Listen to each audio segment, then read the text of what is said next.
Hello everyone and welcome to a Create with Kiely art tutorial video. In this video we will be learning 3 new artistic techniques using illustration pens. If you want to say thanks, click that like button and subscribe to my channel. Now let's get creative. So whether you're working with professional illustration pens or your regular ballpoint pen, it doesn't matter what you've got. These artistic techniques work with all sorts of things, even your pencil. So grab something that makes a mark on a piece of paper, open up your sketchbooks, and let's get started. I'm going to make 3 boxes along the top of the page here, and it doesn't matter what size they are, we're just using these boxes to organize the concepts, organize and divide the artistic techniques. Don't worry too much about measurements.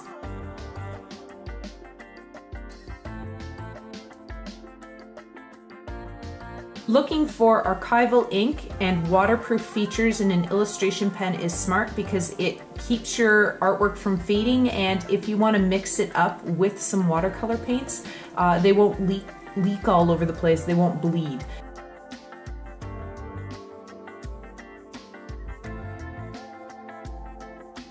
So hatching is a very basic technique where you just draw parallel lines side by side. They can be straight or they can be curved. You can create a sense of value by placing the marks that you make closer or further apart. The closer together they are, the darker the value. The more spread apart they are, the lighter the value. So you can create a sense of form with your hatching lines as well. So you can show like contour lines of an object and make this illusion of 3D form by using lines.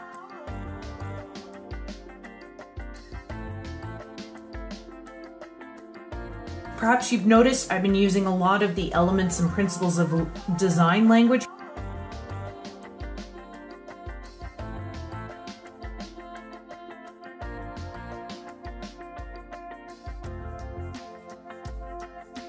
Cross-hatching happens when you use hatching and you crisscross it over each other.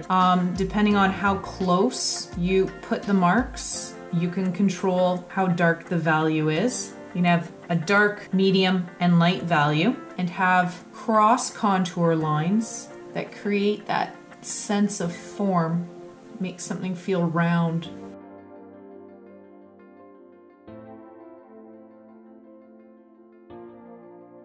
Stippling is dot art, whatever you want to call it, where you start with dots and you can control the value by putting the dots closely together. So we talk a lot about lines in this. This is the main element of design that we are discussing.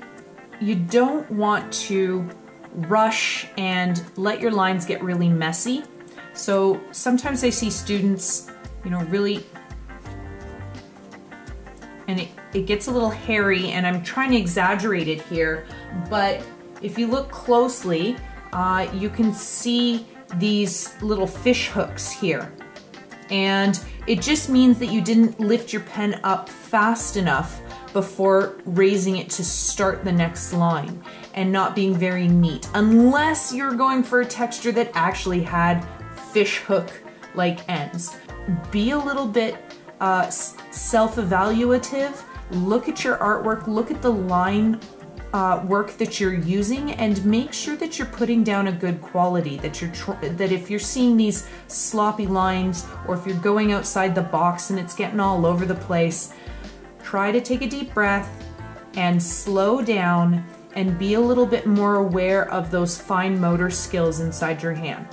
Critical analysis, self-evaluate your artwork as you're working in this testing zone, this learning zone. Look at your mark making. Do you have little dashes? Does it look like teardrops or hair growing, whiskers growing out of the page? If you have that, then you were rushing, and you need to slow down and be more patient and more forgiving with your growing and developing artistic skills.